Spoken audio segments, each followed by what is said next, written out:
Isso que vocês estão dizendo assim, na verdade eu queria voltar numa outra parada que acabou ficando pra trás, que a gente foi indo, que eu queria entender um pouco mais sobre aquele lance da rede de modo padrão. Rede de modo padrão.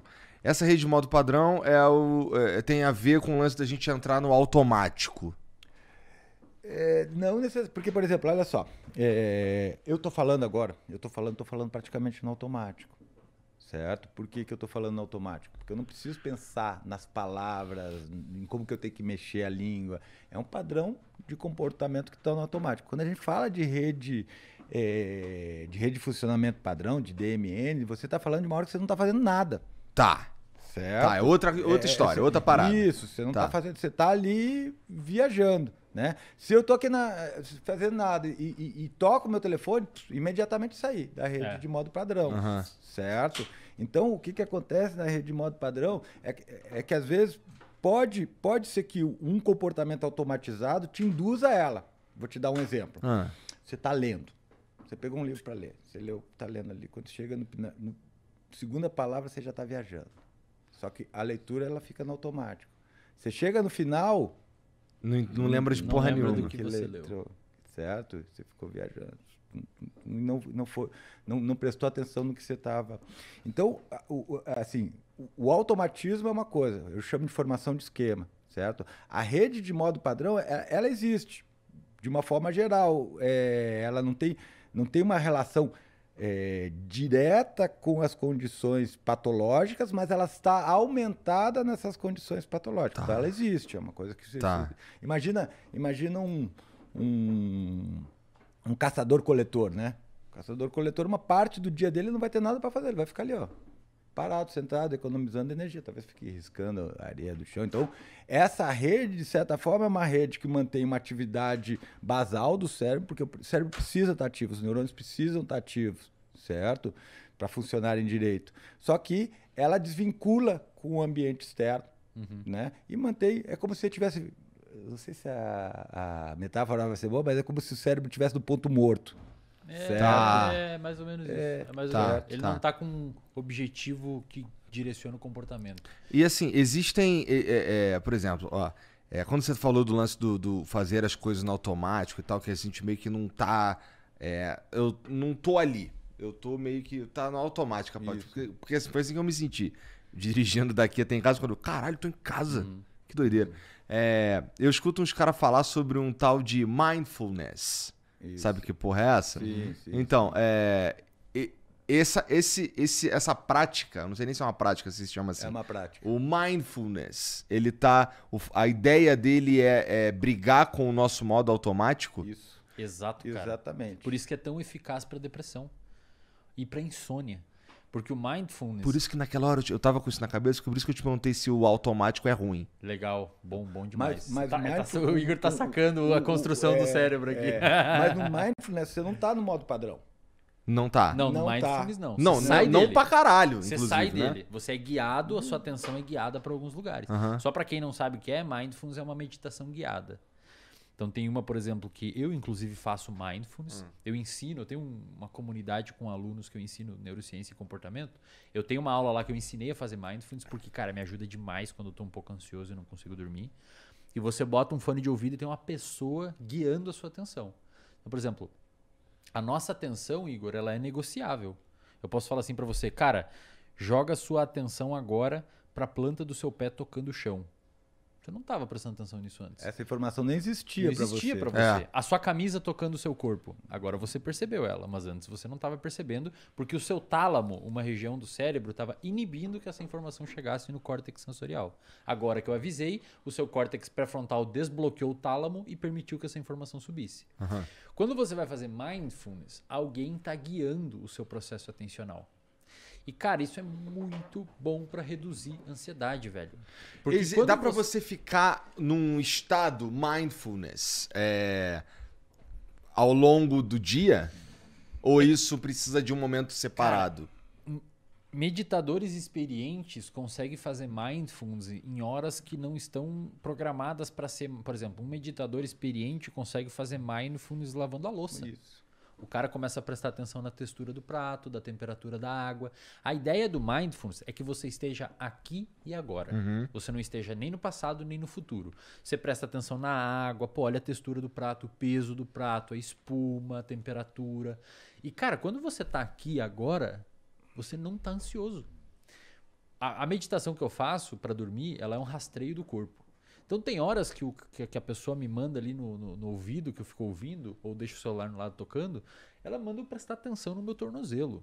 Preste atenção dentro do seu tornozelo, imagine o ligamento.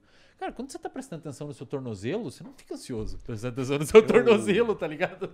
Antes do Mindfulness se tornar uma coisa bem conhecida, Porque né? é cool, é legal. Isso, Mindfulness, Mas né? no começo da década de 2000, eu criei uma técnica que era para trabalhar com ansiedade e TDAH, com respiração, que era tipo uma meditação também, na mesma proposta do Mindfulness, só que não é guiada. O cara faz respiração profunda, ele conta os ciclos de respiração, ele vai contando cada ciclo, inspiração, expiração, até 30, e depois ele conta regressivamente, faz a contagem regressiva. Só que tem um detalhezinho, que é para trabalhar a questão da atenção. Toda vez que ele perder a conta, ele tem que voltar para o último número que ele lembra ter contado. Então geralmente acontece a mesma coisa que quando você está lendo. Daqui a pouco você vê, já está viajando, já perdeu, já não sabe mais onde é. Você tem que voltar para o número atrás. Cara, eu vou te falar, tem uma resposta muito boa com os pacientes fazendo isso, tanto para ansiedade quanto para TDAH, cara. Interessante. Que assim, eu queria falar sobre isso porque é meio moda um pouquinho, assim, é legal, é bonito o cara que faz, que é o Mindfulness, tá ligado? E eu já vi uns caras falando assim, não, isso daí mudou minha vida e o caralho, não sei o quê. E pior que tem muita eficácia científica. Sim. Tem muito dado científico mostrando que ajuda pra caramba. Aumenta a atividade do córtex pré-frontal. Você pega um grupo e submete ao Mindfulness e um grupo não, o grupo do Mindfulness tem uma resposta de pré-frontal aumentada em média durante o dia, melhora a capacidade atencional, porque a nossa atenção é como se fosse um músculo. Quanto mais você treina ela, melhor ela tende a ficar. E, pô, e não é como a gente ter o nosso pré-frontal, aquele que você falou que vocês falaram que gasta energia pra caralho, não sei o quê, diferente do modo automático, não sei o quê.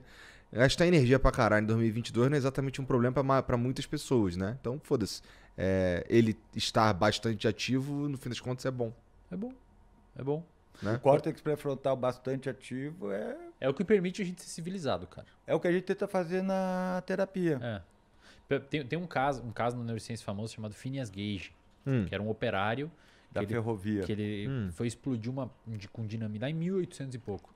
Um cara que entrou um caô na cabeça dele? Ele passou ferro. por aqui, passou pelo olho e saiu por aqui. Arrebentou o pré-frontal dele. Na verdade, o cara ficou vivo, foi pro hospital de carroça lúcido.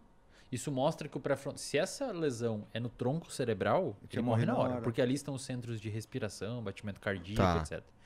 O pré-frontal ele não é importante pra gente viver. Eu posso arrancar o seu pré-frontal, você fica vivo. Só que você fica com muita pouca capacidade de viver em sociedade. Então esse cara aí, por exemplo, ele começou a ter comportamentos impulsivos, ficou agressivo, agarrava as pessoas na rua. É tipo uma pessoa mega bêbada, sempre. Mais ou menos isso. Tá. Você perde a funcionalidade de uma região que é importante que outros animais não têm tão desenvolvida. Tipo um cachorro, um gato. Vira um bicho mesmo, né? Você vira um pouco mais animalesco, mais instintivo. Se for xixi, eu vou mijar ali no canto do estúdio. Tá Ligado? Não penso... Porque não é... Ou se eu até, tiver muito até bêbado... Pensa. Às vezes você até pensa. Por exemplo, ele fala, você pode ali fazer xixi no canto. O cara vai ali fazer xixi. Cara, você não sabe que é errado aí fazer xixi no canto? Sei. E mija, igual. Porque ele não consegue inibir o comportamento. Tem uns estudos, cara. Tem uns estudos massa que os caras fazem. Eles colocam uns eletrodos na testa das pessoas e fazem o que a gente chama de estimulação transcraniana de baixa intensidade. Isso. Já ouvi falar nisso. Eles diminuem a atividade do seu córtex pré-frontal por fora da sua cabeça. E aí manda um pulso eletromagnético que desliga. De baixa frequência que desliga. E aí bota o cara a jogar poker. O cara começa a ficar muito impulsivo, cara. Aposta errado, dá win numa hora que não era pra dar. Aí você pergunta pro cara, por que você fez isso, velho? Ele falou, fiz porque eu achei que eu ia ganhar. Mas eu sei que eu não deveria ter feito. Ele sabe que tá errado, mas faz. O Igor, e sabe o que é interessante disso? Sabe por que o cara fica tão impulsivo e tão irracional? Porque ele perde em parte as conexões dele com os centros da emoção, certo? perde o contato com as emoções. Então ele não recebe as informações emocionais e isso impede ele de tomar decisões racionais. Porque a gente, parece do jeito que a gente está falando, que emoção e razão se opõem aqui. Não, de maneira nenhuma. Elas são uma construção... elas são construções comportamentais para você atingir um determinado objetivo. O que acontece é que o córtex pré-frontal ele melhora a nossa performance em relação a isso, reduzindo o custo e aumentando o benefício, certo? Então é que nem eu costumo usar de exemplo uma discussão, né? Discussão qualquer, com a esposa, com amigos, você começa conversando, explicando teu ponto de vista e tal. Conforme você não vai conseguindo convencer a outra pessoa, você vai se tornando mais impulsivo, vai falando coisas de baixo calão em algum momento. Vai ficando puto. Vai ficando puto, vai aumentando o tônus da amígdala. O tônus da amígdala reduz a atividade do córtex pré-frontal, você fica mais impulsivo, daqui a pouco você, porra, Igor, vai tomar no cu, velho. Não sei o que, daqui a pouco a gente tá rolando aqui em cima. Entendi. Mas os dois estão agindo. A gente começa naquela relação custo-benefício positivo. Ó, Igor, olha só, veja bem, tem isso, tem aquilo. Na medida em que isso não vai funcionando, eu vou aumentando o tônus emocional, aí eu vou me tornando mais impulsivo, até que em algum momento eu esteja com o tônus emocional tão alto e tão impulsivo que eu estou falando coisas que eu não quero e estou prejudicando, inclusive, o objetivo que eu quero atingir.